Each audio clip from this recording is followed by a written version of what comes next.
J'ai eu beaucoup de chance d'avoir eu une famille aimante, déjà. Ça, c'est pas le cas de tout le monde, malheureusement. Mes parents étaient toujours là pour dire « ça va aller, tu vas y arriver, tu verras ». J'en ai un peu les larmes aux yeux quand j'en parle, mais oui, c'est ça. Je veux toujours qu'un tableau soit vu de manière positive, que quand on le regarde, on ait envie d'aller mieux, finalement. Donc, le premier patient que j'ai eu, c'était un patient de Mephisto, chez qui j'avais donné une carte et chez qui j'avais pas mal discuté en magasin de chaussures. On a besoin, je pense, de ne plus avoir le regard de la personne qu'on a depuis qu'on est petit, qui voit comment on évolue. Enfin, ça aussi, c'était un rêve. De me dire, j'aimerais vraiment avoir un de mes tableaux chez Milky Way, parce que je l'estime beaucoup.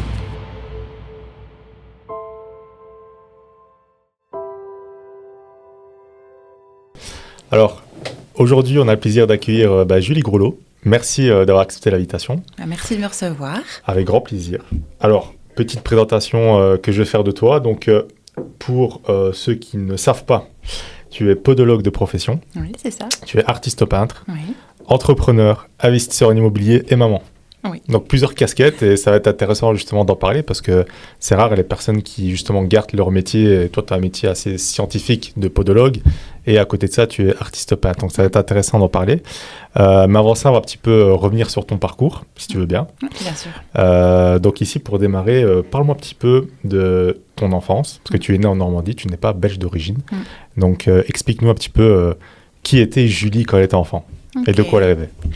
Donc, je suis l'aînée d'une famille de 4, donc 2 filles et 2 garçons, parents dentistes et qui ont toujours été assez passionnés par leur métier.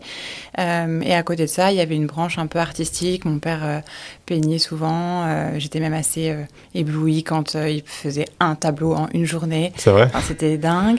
Et puis après, il s'est mis à la basse. Donc, il y avait toujours de la musique à fond chez nous.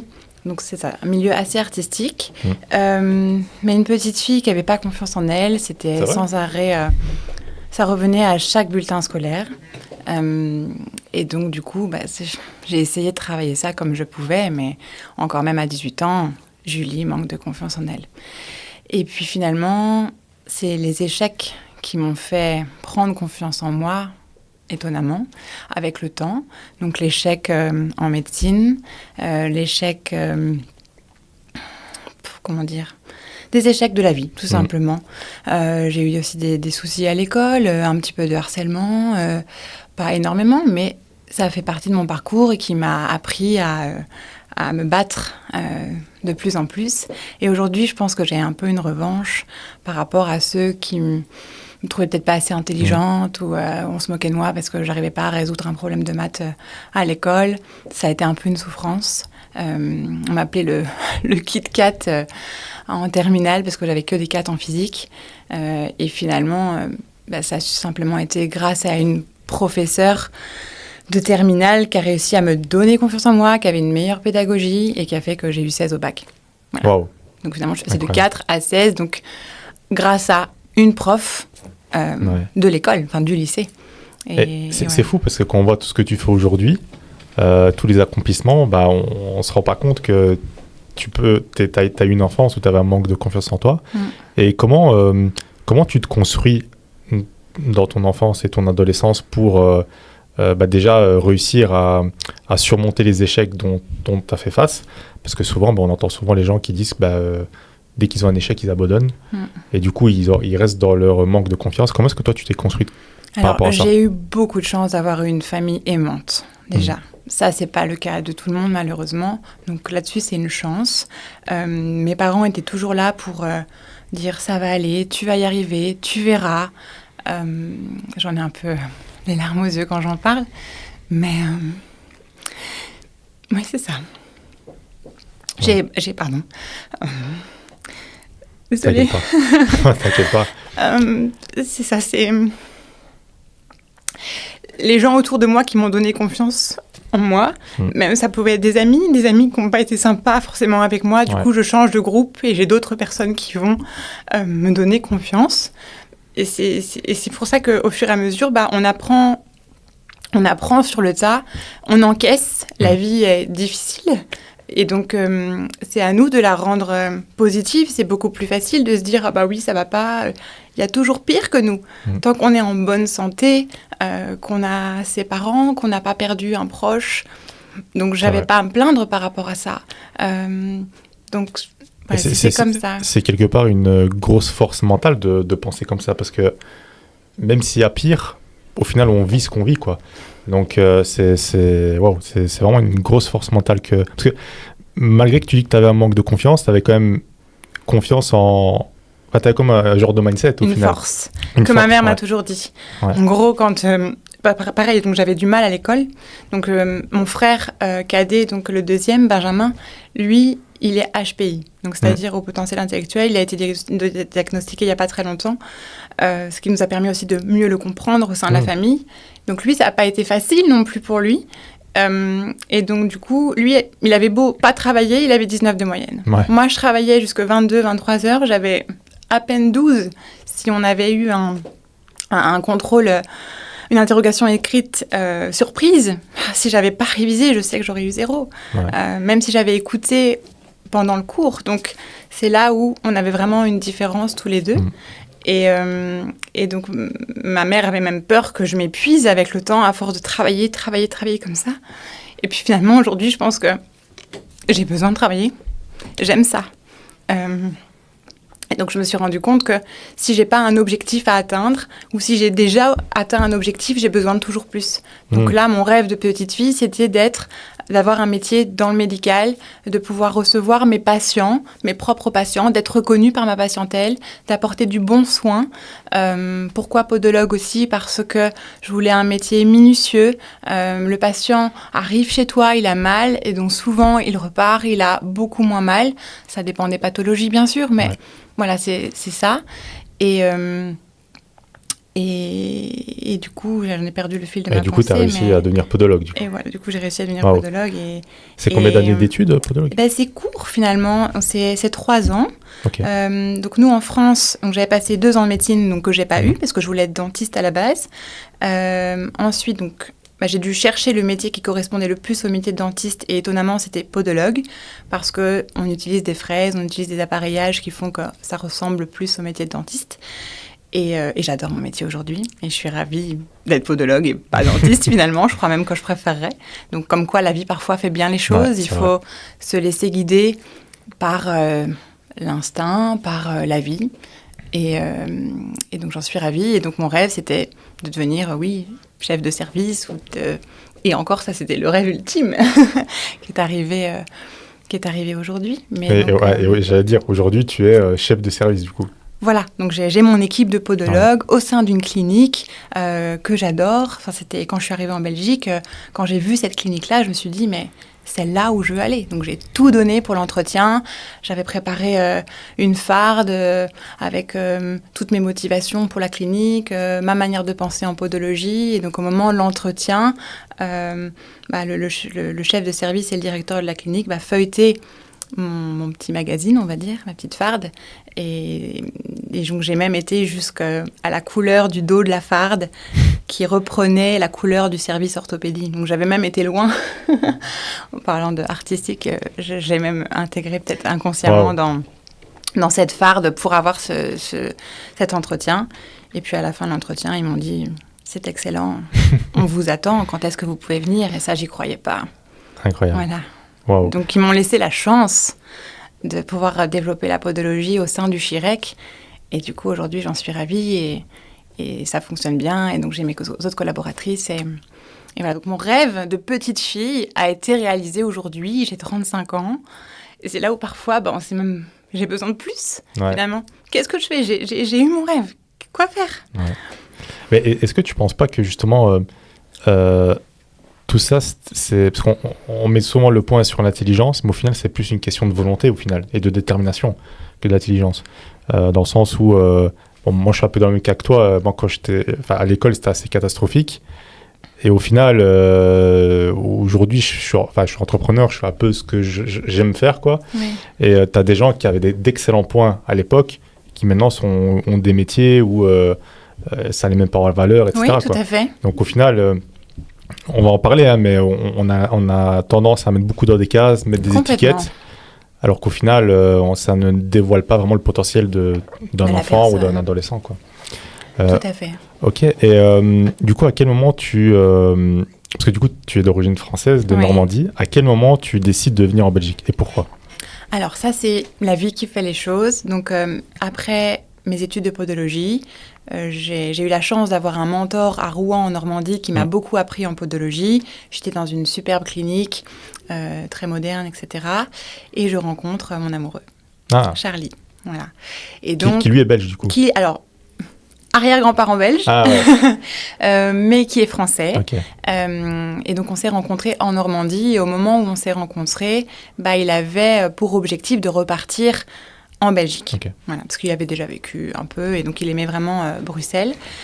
Et du coup, la question, c'était est-ce que je reste à Rouen avec Julie ou est-ce que je pars en Belgique? Parce que notre relation a l'air de bien se passer. Quoi faire? Et du coup, je lui ai dit pars. Et on verra bien ce que nous donnera l'avenir. Donc moi, ce que je voulais, c'est qu'il ne se bloque pas pour moi, qu'il fasse ce qu'il a envie. Et donc, le fait de faire ce qu'on veut, c'est comme ça que on peut plus aimer une personne. Je pense que c'est un équilibre de vie. Et donc, s'il est épanoui à Bruxelles, je tomberai sûrement amoureuse de lui. S'il est épanoui, tout simplement. Tout à fait. Ou pas, ou dans ce cas-là, on choisit un autre parcours. Mais donc, du coup, c'est par rapport à lui. Et donc, il est parti là-bas. Et donc, toutes les 2 semaines, on se voyait. Un coup, c'était lui qui venait en Normandie. Un coup, c'était moi qui allais à Bruxelles. Et j'ai adoré la vie de Bruxelles. J'ai fait mes études à Lille, donc c'est dans le nord de la France. J'aimais bien cet aspect nordique. Beaucoup plus chaleureux, beaucoup plus à la cool. Et d'ailleurs, Lille m'a donné confiance en moi aussi. De partir de Rouen, partir d'une ville. Rouen, c'est une ville très, très bourgeoise, avec des grandes familles, tout le monde se connaît. Mais au bout d'un moment, on a besoin, je pense, de ne plus avoir le regard de la personne qu'on a depuis qu'on est petit, qui voit comment on évolue. Non, on a besoin de se faire une vie neuve, en quelque sorte. Et donc, le fait d'être partie à Lille, ça m'a redonné confiance en moi. C'est à quel âge que tu es partie 22 ans, pour faire mes études de podologie. Il faut être déjà courageuse et assez indépendante pour faire ça à 22 ans. Voilà, après, je pense qu'il y en a pas mal avec les études. On rentre dans une école, on est amené à aller à Lyon, à Lille, à Paris. Et donc là, c'était Lille. Et du coup, pourquoi je suis arrivée à Bruxelles après? Avec Charlie, ça se passait très bien. Et Charlie m'avait dit, tu ne viendras pas à Bruxelles tant que tu n'auras pas trouvé le job de tes rêves. C'est vrai. Et donc, j'ai cherché. J'ai commencé à chercher. Et pareil, donc à un moment donné, il y a un Belge, un certain Thierry, qui est venu nous vendre un concept de semelle orthopédique au sein de la clinique où on était à Rouen. Et qui commence à me dire, si tu veux, nous, on aimerait bien monter un centre de la sorte à Bruxelles, donc pourquoi pas collaborer ensemble. Et donc, j'ai commencé à chercher. Finalement, Thierry et moi, nos chemins ne se sont pas croisés pour développer un truc ensemble. Mais du coup, j'ai commencé à chercher pour moi. Voilà, donc j'ai passé un entretien, j'étais prise. J'ai passé un autre entretien, j'étais prise. Donc j'étais prise partout, donc ça c'était super. Mais du coup, après, j'ai cherché la chose qui me correspondait le plus. Et finalement, je suis tombée par hasard sur une vidéo YouTube du Chirec, de l'hôpital Delta, qui allait ouvrir incessamment sous peu. Et du coup, quand j'ai vu cet hôpital, j'ai fait, mais là, la question ne se pose pas, c'est là que je veux aller.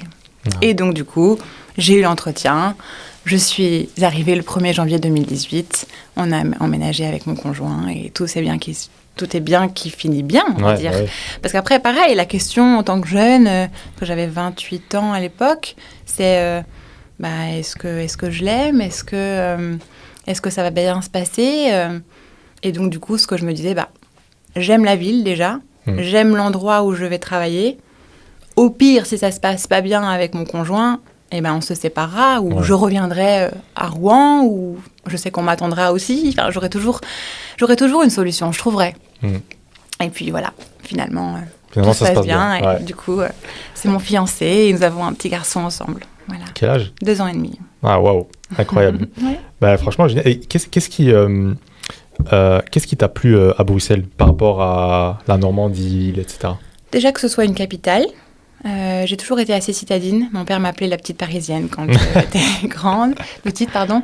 Et donc finalement, voilà, une capitale, mais à taille humaine, très aérée, où il faut bon vivre. Alors que Paris, c'est vrai que c'est beaucoup plus speed. Ah ouais, il paraît, ouais, clairement. Moi, je pourrais pas vivre. J'y ai vécu un tout petit peu, mais non, je préfère vraiment la vie à Bruxelles. Et puis là, le fait aussi d'avoir mes différents cabinets très proches de chez nous, c'est un luxe. Enfin, j'ai un de mes cabinets qui est au coin de notre rue, j'en ai un autre qui est à 5 minutes en scooter, un autre qui est à 10 minutes en scooter. Donc, finalement, c'est très facile. Okay. Et oui, je suis en scooter parce que sinon, je n'aurais pas le temps de faire tout ce que je fais. J'imagine. C'est vrai que Bruxelles, si on est en voiture, faut pas avoir un agenda trop cadré, quoi. Sinon, on arrive tout le temps en retard. Mais c'est ça. Et du coup, à quel moment tu commences à peindre, du coup? Alors, pendant le confinement. Ouais. 2020, du coup. 2020. Donc, mon dernier patient, il me dit « Qu'est-ce que vous allez faire, Mme Grelot ?» Je fais « Vous savez, je pense que je vais peindre. » Et il me fait « venez chez moi, parce que je tiens un magasin de peinture. » C'est vrai. Et donc... voilà, venez demain. Donc le lendemain, je vais chez lui. Il m'offre plein de peintures périmées. Je lui en achète des neuves. Il me fait, comme ça, vous allez tester un peu. Vous ferez votre popote. Et puis, appelez-moi quand vous en avez plus et si vous en voulez. Donc, je fais 1 tableau, 2 tableaux, 3 tableaux en l'espace de 3-4 jours. Mais au début, tu peins un peu ce qui te vient à l'esprit, quoi. Alors, oui, je savais que je voulais faire de l'abstrait parce que je ne sais pas du tout dessiner. Ouais, parce que du coup, tu es autodidacte. Oui, exactement. Okay. Donc, je ne sais pas dessiner, donc je voulais faire de l'abstrait. J'avais déjà vu dans des musées ou chez des amis des tableaux abstraits avec pas mal de matière, donc je voulais vraiment jouer là-dessus. Et donc, j'ai commencé à mélanger des peintures, racler. Au début, j'ai fait un truc pas très beau et mon mari m'avait dit « Julie, on ne mettra pas ça dans le salon. » Donc, OK, tu peux continuer. Donc, j'ai poursuivi jusqu'au moment où je fais quelque chose et qui lui plaît. Voilà. Et c'est arrivé assez rapidement, au bout de 3-4 jours, je pense. Ah ouais. Et ensuite, un 2e tableau, puis un 3e tableau. Et puis, j'ai un ami qui était dans l'art aussi qui me dit publie sur les réseaux et tu verras. Voilà. Et puis, du coup, jusqu'au moment où on me demande une première commande. Waouh. Voilà. Donc, je rappelle mon ami, combien je fais payer ce truc-là? Et du coup, la question, c'était à combien tu n'aimerais pas que ton tableau soit parti? Je lui avais dit, j'aimerais pas qu'il parte en dessous de 350 €. Teste 800. Alors, OK, j'ai testé 800 et c'est pour avoir une crédibilité aussi. Et du coup, il a pris. Et c'est comme ça qu'après, au fur et à mesure, j'ai eu 1, 2, 3, 4 commandes. Je me la suis complètement jouée à l'artiste pendant le confinement. J'ai créé un site internet, j'ai créé mon compte Instagram. Là, du coup, pareil, dans le confinement, j'avais plus la podologie à côté. Donc, comme j'ai un peu acquéri avec le temps un peu une âme entreprenante, je me suis instruit sur YouTube comment créer un compte Instagram, comment gagner en visibilité. Je me suis inspirée de beaucoup d'artistes, d'influenceurs aussi, dont Milky Way, avec qui on le verra plus tard, on en parlera. Et donc, du coup, j'ai commencé comme ça. Et donc, oui, tous les matins, j'étais levée à 7 heures. On n'avait pas encore d'enfants à l'époque. J'étais levée comme si j'allais au travail et j'avais une journée bien rythmée. Le matin, je faisais mon site internet. L'après-midi, je peignais. Je faisais des réseaux le soir. Voilà. Et donc, on avait une vie bien rythmée et finalement, c'est passé très, très vite. Et qu'est-ce que tu ressens au moment où tu as une première personne justement qui veut acheter, qui veut mettre de la valeur réellement, concrètement à ton tableau, quoi. De l'interrogation, de la reconnaissance. Donc encore une fois, c'est la reconnaissance que j'ai toujours cherchée. Donc là, j'en ai encore. Qu'on t'envoie, c'est trop beau, c'est trop beau, c'est trop beau. Donc à force de recevoir ces mots-là, tu te dis que c'est peut-être vrai en fait. Donc je vais continuer et puis on va voir si mon travail artistique plaît toujours dans le temps. Donc peut-être qu'il va peut-être moins plaire à certains, mais ça va plaire à d'autres aujourd'hui. Donc c'est ça l'art finalement. Ouais, tout à fait. Ouais. Et est-ce que tu as eu, parce qu'on en parlait justement tout à l'heure, ces premiers discours de, entre guillemets, le côté artistique, donc tu es une artiste, donc il y a l'étiquette artistique, et tu as le côté médical, un peu intellectuel. Toi, tu as un équilibre entre les deux. Et comment tu réagis face aux personnes qui disent non, mais enfin, qui te mettent dans cette catégorie de voilà, tu es artiste, donc tu fais ci, tu fais ça, ou tu es dans le médical, donc tu es comme ci ou tu es comme ça? C'est là où ça n'a pas été forcément facile de trouver un équilibre au début. Pendant le confinement, la question ne se posait pas puisque je faisais que peindre. Et puis après, quand j'ai repris la podologie, le monde était quand même encore un peu arrêté. Donc j'avais vraiment le temps d'allier les deux. Et puis à un moment donné, la podologie, c'est reparti à 3000 à l'heure. Et puis l'art, ça a augmenté de plus en plus. Donc c'est vrai que je ne savais pas... Enfin, j'ai essayé de cloisonner. Ouais. Et puis, je ne sais pas si c'était cette question à celle-ci que tu voulais que je réponde. La réponse que tu as envie, parce que j'ai formulé ma question bizarrement, mais vas-y. Sinon, l'autre question dont on avait parlé, c'était le fait de mettre une casquette à un podologue. Si tu veux être un bon podologue, tu ne peux pas être artiste à côté. Ou tu ne peux pas être un bon artiste si tu es podologue. Enfin, en gros, tu arrives dans une galerie, tu montes tes tableaux, tu montes ton travail. Si tu commences à dire que la plupart du temps, tu fais de la podologie, on va te regarder, c'est qui celle-là? Et donc ça, je sais que c'était un peu... donc je le cache actuellement, finalement, d'être dans le médical. On va dire, mais les plus intimes le savent. Mais, maintenant, du coup, ils le sauront. Mais du coup, ils le sauront. Je pense que j'ai envie de le dire aujourd'hui. Ouais. Et le nombre de fois où j'étais dans l'ascenseur en blouse blanche et j'avais envie de faire un petit selfie et à montrer à ceux qui me suivent en art, hello, aujourd'hui je vais faire les pieds. Du coup, tes réseaux sociaux, tu as un réseau social vraiment que sur l'art. Oui. Et du coup, je suppose, celui-là je l'ai vu, mais tu as sûrement un autre un peu plus privé où oui, alors j'en ai un privé auquel je publie vraiment plus rien. Ouais. Et puis j'en ai un pour Podo Belgica, qui est ma société de podologue, où là je l'ai juste mis pour le référencement. Mais je publie pas, j'ai pas le temps de publier des anecdotes en podologie ou quoi. Après, d'un point de vue éthique, ça se débat parce que dans le médical, voilà, il y a des pour et des contre, on peut pas toujours tout dire. Donc c'est pour ça que je reste pour le moment relativement discrète sur la podologie. J'aimerais bien faire aussi des vidéos sur certaines pathologies pour vous avez une douleur d'avant-pied, d'hallux valgus, vous avez une douleur de genou quand vous courez, pouvoir un peu aiguiller les patients ou les internautes là-dessus. Mais quand on veut bien faire les choses, ça demande du temps. Et donc là, aujourd'hui, j'ai pas le temps, malheureusement. Ouais, j'imagine, avec toutes les casquettes que tu as. Et justement, comment parce que tu as eu du coup un enfant, comment tu trouves un équilibre entre maman, du coup entrepreneur J'ai la chance d'avoir déjà un super fiancé, un super papa.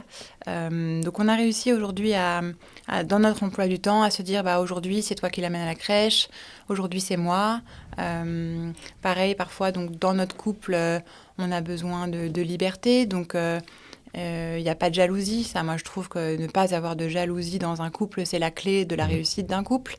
Et donc, laisser la liberté de l'autre, ça, c'est hyper important aussi. Et donc, oui, ça m'arrive de partir en vacances, seule avec mes copines ou mes amis garçons aussi. Et donc, sans qu'il y ait de jalousie ou de la part de mon conjoint. Et donc là, cet été, malheureusement, mon conjoint n'a pas de vacances parce qu'il est en formation professionnelle, etc. Et donc, je me suis fait mes vacances avec mon fils et mes amis, dont Vicky, d'ailleurs, la semaine prochaine. Petite dédicace à Vicky. et voilà. Mais donc, aujourd'hui, pourquoi j'ai aussi réussi? Grâce à mon mari. Enfin, mon mari, mon fiancé.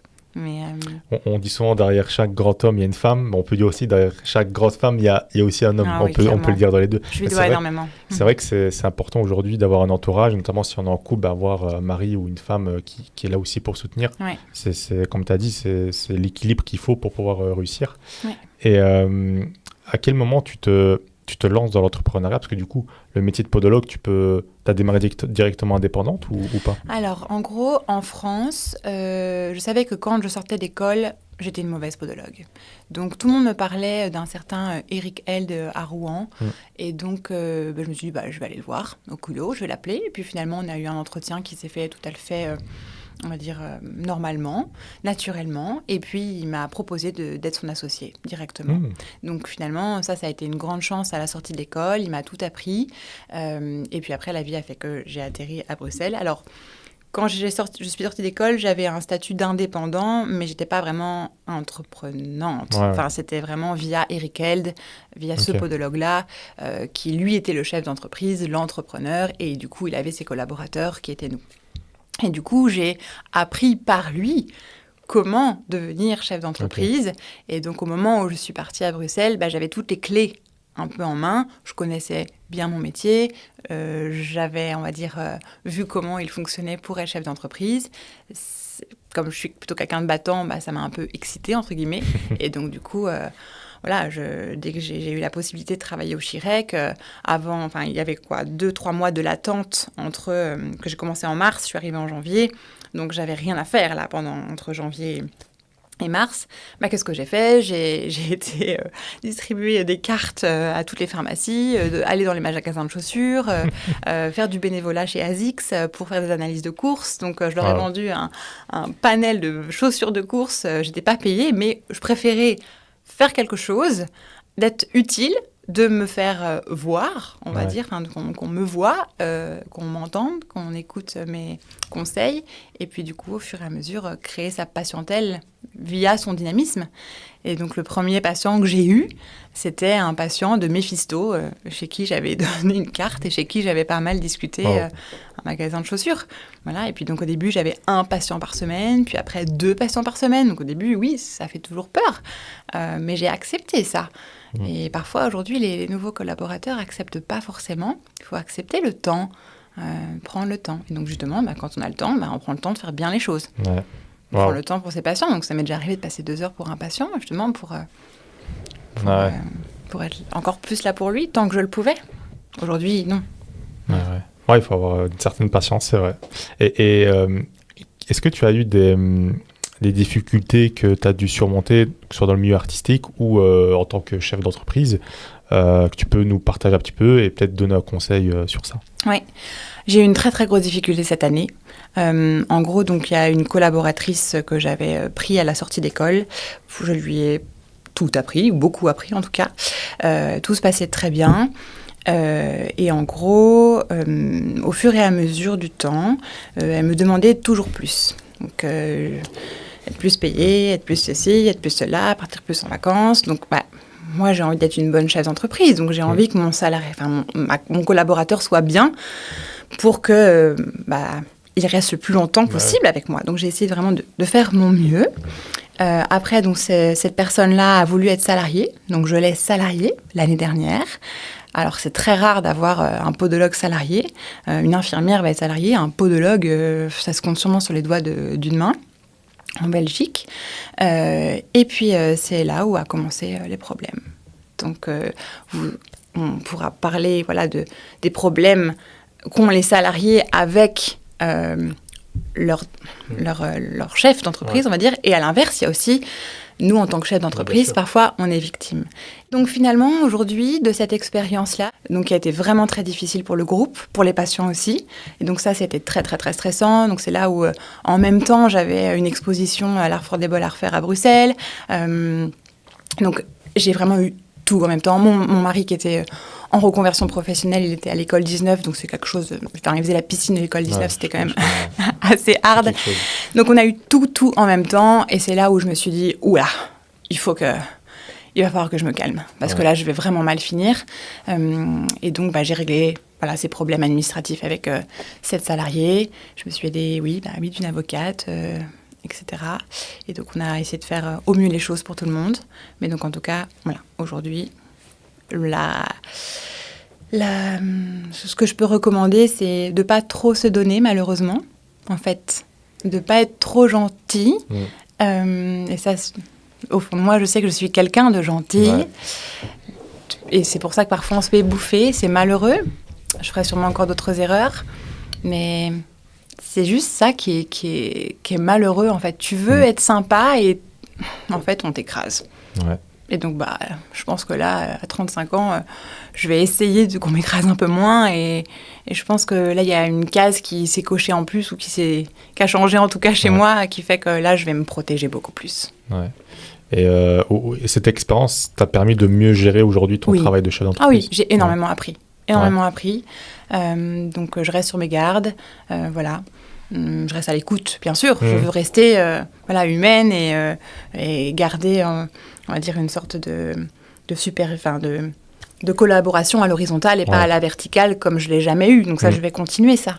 Mais voilà, rester sur ses gardes. Et en tout cas, malheureusement, dans mon secteur d'activité, je ne prendrai plus de salariés. Ouais, ok. Voilà, après, ça, c'est mon choix. Moi, c'est l'expérience qui fait. Mais c'est vrai que c'est très compliqué parce qu'aujourd'hui, en Belgique, quand on est chef d'entreprise, on peut facilement avoir des problèmes qui peuvent avoir un impact, un effet boule de neige. Donc, il faut faire vraiment attention. Et c'est ça qui est compliqué. C'est que si on est trop humain, trop dans la gentillesse et qu'en face, la personne profite pour faire quelque chose qu'il ne faut pas, ça peut avoir des répercussions catastrophiques. Et ça, c'est malheureusement triste. Ouais. Et on va revenir un petit peu sur ton art. Tu abordes le thème général de l'évasion quand tu peins. Est-ce que tu peux nous expliquer pourquoi? Oui, alors à la base, c'est parti du confinement. Donc, pendant le confinement, on était tous enfermés, on n'avait qu'une idée, qu'une envie, c'était de l'évasion. Donc du coup, moi, je me suis dit, sans arrêt, on voyait que le négatif. Et je me suis dit, évadons-nous pour aller découvrir la beauté du monde. Et donc, chaque toile voulait représenter une beauté du monde. Donc, ça pouvait être le sable, les cieux, la mer, l'or, un parfum. Donc, du coup, c'est pour ça que j'ai créé à partir de ça mes collections. Et donc, la première collection, c'était vraiment tout ce qui était rattaché à la terre en elle-même. Donc voilà, la mer, les cieux, le sable. Et donc j'ai décliné plein de noms de tableaux comme ça. Et puis après, j'ai fait la collection parfum que j'avais exposée d'ailleurs à l'Harmon House Hotel chez Vicky. Et puis justement, là, avec ce qui s'est passé cet hiver, je me suis dit, j'ai envie de faire autre chose, pourquoi pas à partir des couleurs de la mode. Donc, c'est encore une évasion, on est encore sur quelque chose, c'est quelque chose de beau. Je veux toujours qu'un tableau soit vu de manière positive, que quand on le regarde, on ait envie d'aller mieux, finalement. Certains artistes, vont être plutôt assez obscurs. Moi, non. Au contraire, je suis quelqu'un positive. Et donc ça, c'est ce que je veux exprimer dans mes tableaux. Et donc, il y a plein de déclinaisons possibles et ça sera toujours positif. Ok. Et comment ça s'est passé les premières fois où tu as exposé dans des galeries? Oui, alors la première exposition, c'était une exposition solo au Sablon, à Bruxelles. J'avais loué un endroit et donc c'était sur une soirée et donc c'était vraiment tous ceux qui me connaissaient, donc mes amis, amis d'amis, et donc c'était une exposition qui avait duré très peu de temps et j'avais presque tout vendu, donc c'était chouette. Et après, je sais plus, aussi ce qui m'a donné un peu une crédibilité, c'est une galerie à Rouen qui m'a fait confiance quand même, Outsider Gallery. Alors c'est pas du tout le même style de peinture que moi, eux ils sont beaucoup plus portés street art, mais j'ai trouvé ça très chouette de leur part de m'exposer, de me donner confiance pour ça, et donc j'ai été à côté d'autres grands artistes, donc ça m'a donné aussi une crédibilité grâce à eux. Et puis après, une exposition en amène à une autre. Et donc là, d'ailleurs, il y a eu 3 expositions qu'on m'a proposées dernièrement et j'ai dit non, tu ne vas pas la faire. J'en ai envie, mais non. Voilà. Tu peux peut-être nous parler du projet sur lequel tu es en train de travailler avec Milky. Milky, ouais, c'est ça, Milky. Oui. Donc en gros, j'avais fait, il y a 2 ans, une toile pour Milky. En gros, cette influenceuse-là, je l'aime beaucoup de par le contenu qu'elle va faire, qui est, je trouve, assez artistique. Je me suis beaucoup inspirée d'elle sur comment poster, quand poster, pour justement être un peu plus visible sur les réseaux sociaux. Et donc, un jour, je me suis dit, allez, je vais la contacter, qui ne tente rien à rien. J'avais vu sur un de ses posts qu'ils cherchaient un tableau, coup de cœur, ou un truc qu'ils tenteront eux-mêmes. Ouais. Bref, et je me suis dit, c'est le moment, allez, j'envoie un mail. Et puis elle me répond, et elle me dit, oui, avec plaisir pour une collaboration. Wow. Et donc ça, ça aussi, c'était un rêve. Me dire, j'aimerais vraiment avoir un de mes tableaux chez Milky Way, parce que je l'estime beaucoup. Et donc, la collaboration se passe merveilleusement bien. Elle m'a donné confiance aussi. C'est-à-dire que je lui avais demandé, est-ce que c'est possible de faire un jeu concours ? Est-ce que c'est possible de faire une petite vidéo ensemble, un Reels, où quand on touche le tableau, on change de couleur chacune ? Et donc, tout ce que je lui proposais, elle acceptait. Donc, ça, c'était pareil, encore une fois, une reconnaissance qui m'a encore donné, qui a alimenté cette confiance en moi. Et puis, voilà, la vie passe. Et puis, au moment où je veux m'arrêter, elle me contacte. Personne ne le savait. Hein. Personne, j'avais pas encore dit sur les réseaux sociaux. Et là, pour le coup, non, je ne pouvais pas dire non. C'est pas que je ne voulais pas dire non ou je n'avais pas envie de dire non. C'est que ça me faisait plaisir de le faire pour elle. Voilà, c'était pas une obligation. Surtout qu'en plus, elle m'a vraiment laissé libre choix. Elle m'a mis aucune pression. Elle m'a dit, si tu as envie. Enfin, voilà, on a une discussion claire là-dessus. Et donc, du coup, non, ça me fait très plaisir de faire ce tableau pour eux. Ce deuxième tableau, qui va en plus sûrement être dans un magazine de déco, parce qu'ils ont une exclusivité pour un certain magazine, apparemment. Ouais. Et donc, du coup, c'était une opportunité pour pouvoir être visible encore. Mais là, du coup, je lui ai dit, voilà, d'un point de vue collaboration, je ne cherche pas à, comment dire, à être visible. Généralement, quand on travaille avec un influenceur, le but, c'est win-win. C'est ça. Voilà, c'est ça. Mais donc, du coup, elle m'a dit, pas de problème, Julie, je pourrais très bien te faire ta com plus tard, au moment où tu en auras besoin. Et donc, du coup, c'est ça, c'est un deal. Parce qu'elle m'a proposé de l'acheter. Je n'avais pas du tout envie de lui faire. Tu fais ça vraiment par plaisir. Par plaisir, oui. Donc, non, je dis non, ne m'achète pas le tableau, on trouvera bien un arrangement ensemble plus tard. Voilà. Et justement, dans ce tableau que tu fais, qu'est-ce que tu as envie de représenter ? Alors, en fait, ils adorent l'Italie, la Toscane. Dans la déco qu'ils ont chez eux, il y a pas mal de marron, d'ocre. Et donc, j'ai établi une palette de couleurs avec eux, qu'ils ont du coup validée. Et à partir de ce moment-là, je vais chez les marchands de peinture et je prends la peinture sur les couleurs qu'on a établies ensemble. Donc, je travaille avec beaucoup de pigments, je fais beaucoup de mélanges. Et c'est là où, parfois, oui, les couleurs se marient plus ou moins bien. Et là, c'est vrai que c'était un peu dur. Mais j'ai réussi puisque je leur ai envoyé le tableau presque terminé et ils adorent le dessin apparemment. Et donc, du coup, c'est le challenge réussi. Je peux partir en vacances sereine. Magnifique. Et on va revenir sur le fait que tu fais une pause artistique. On en parlait tout à l'heure que c'est vrai qu'il y a des métiers ou des projets comme ça qui, quand ça devient... quand on a des obligations, ça devient de moins en moins une passion et du coup... on n'est plus aligné avec ce qu'on fait.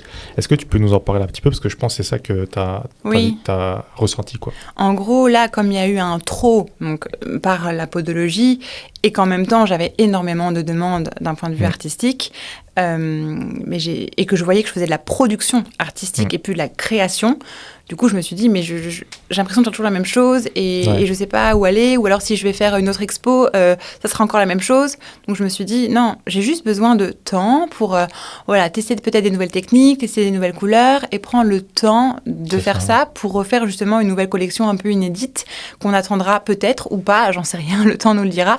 Et donc, c'est pour ça que je me suis dit, allez, je fais une pause pour ça, pour profiter aussi de ma famille, de mon fils, finalement. Et puis, comme là, j'ai vraiment pas mal de projets en podologie, je veux bien les faire. Donc, du coup, là, je me remets à 300% en podo. Je forme bien mes collaborateurs, je les accompagne bien. Pourquoi pas investir justement avec un autre collègue pour créer un centre de podologie et de kinésithérapie. Pas loin. Ça, c'est un petit peu nos objectifs prochainement. Donc, il faut que j'ai les épaules pour ça et pour faire bien les choses. Donc, le côté artistique, je veux plus qu'il y ait cette pression. Surtout qu'à la base, c'était une passion. Et donc, je fais une petite pause, mais je sais que c'est pour revenir. Ouais. Ça, c'est clair. C'est bien, parce qu'en plus de ça, en attendant, tu fais d'autres projets, donc c'est cool. Et j'allais te poser justement la question, quels sont tes objectifs? Tu as parlé justement de ce projet que tu veux créer. Est-ce que tu as d'autres objectifs ou d'autres challenges? Parce qu'apparemment, tu aimes bien les challenges. J'aime bien les challenges. Parfois, c'est stressant, mais voilà. Ça et puis, si ça marche, ça me nourrit. Et puis, si ça marche pas, c'est pas grave, on fait autrement. Faut se laisser guider. Mettre toutes les chances de notre côté, clairement. Hein. Ça vient pas comme ça tout seul. Et puis, si ça marche pas, ce qui peut arriver, on passe à autre chose. Les autres projets, c'est juste que j'ai envie d'être en bonne santé le plus longtemps possible. Donc, c'est pour ça aussi que je voulais un peu me calmer, parce que je m'arrête jamais, on va dire. Et donc, mes autres projets, c'est ça, c'est peut-être que, j'en sais rien, moi, à 50 ans, lever un peu le pied en podologie et pour pouvoir peindre un peu plus ou faire autre chose parce que j'aurais trouvé une autre passion entre-temps ou j'en sais rien. Tu vois les opportunités qui viennent. Exactement, exactement. Mais c'est sûr que voilà, j'ai pas envie de travailler autant, en tout cas dans le médical, quand j'aurai 50, 60 ans, parce que c'est tellement physique, physiquement, mentalement aussi, d'apporter du soin constamment. Enfin, c'est hyper gratifiant, j'adore, mais c'est épuisant. Et donc, on a besoin de calme, d'évasion, justement, par la peinture. Et voilà, aujourd'hui, le fameux sujet tabou, c'est finalement, on peut pas. Est-ce qu'on peut être un bon podologue ou une bonne peintre en faisant les deux? Aujourd'hui, c'est mon équilibre à moi, parce que c'est tellement physique, je veux dire, un métier médical, que le fait d'avoir cette évasion par la peinture me permet d'être meilleure dans mon métier de podologue. Ouais. Et si je faisais que de la peinture tout le temps, je pense que je m'ennuierais parce qu'on est très seul en tant que peintre dans un atelier. Tout à fait. Et puis tout ce qui est vernissage, c'est assez superficiel quand même.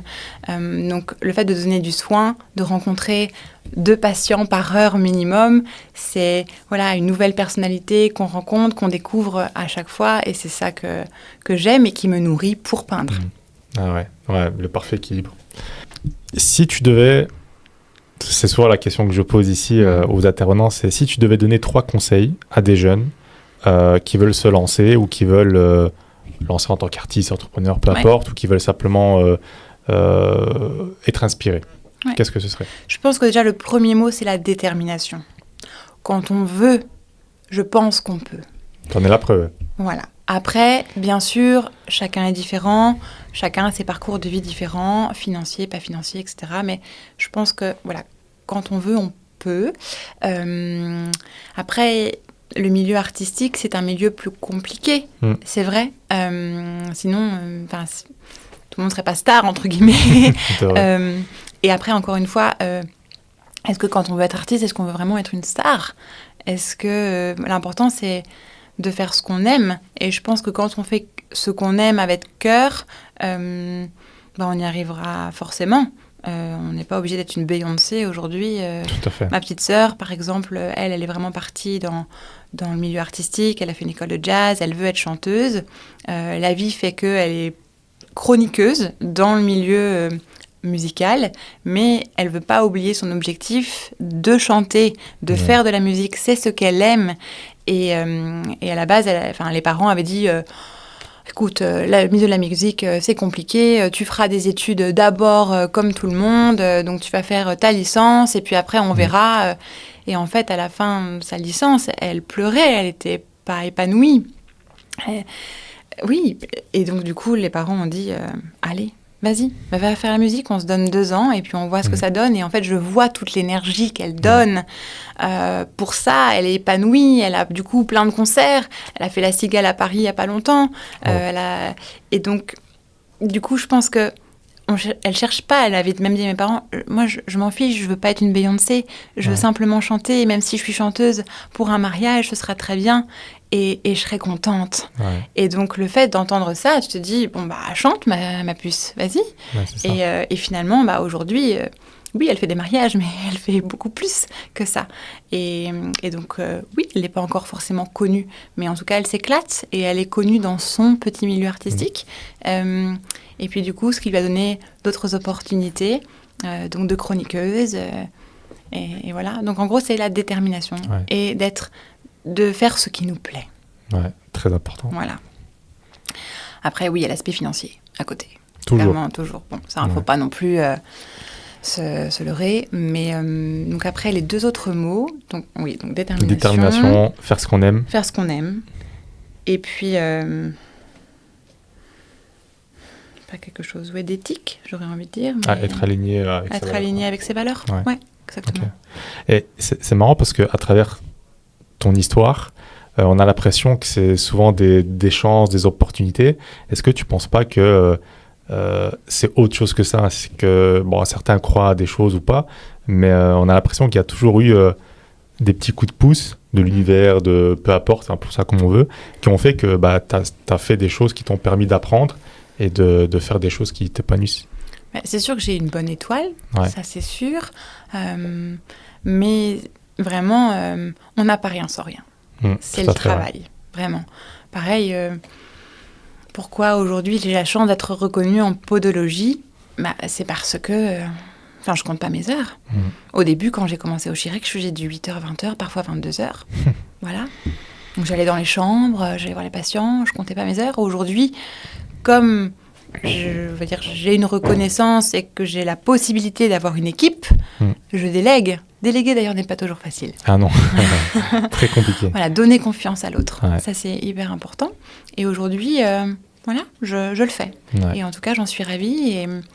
Et là, par exemple, petite anecdote, j'ai donné la possibilité à une pédicure médicale qui était femme de ménage avant. Elle a tout donné pour être pédicure médicale à 40, 50 ans, je ne sais plus bien son âge. Et en gros, je lui ai laissé sa chance. Oui, j'ai pris une pédicure médicale et pas une podologue. Mais du coup, je l'ai formée en tant que podologue.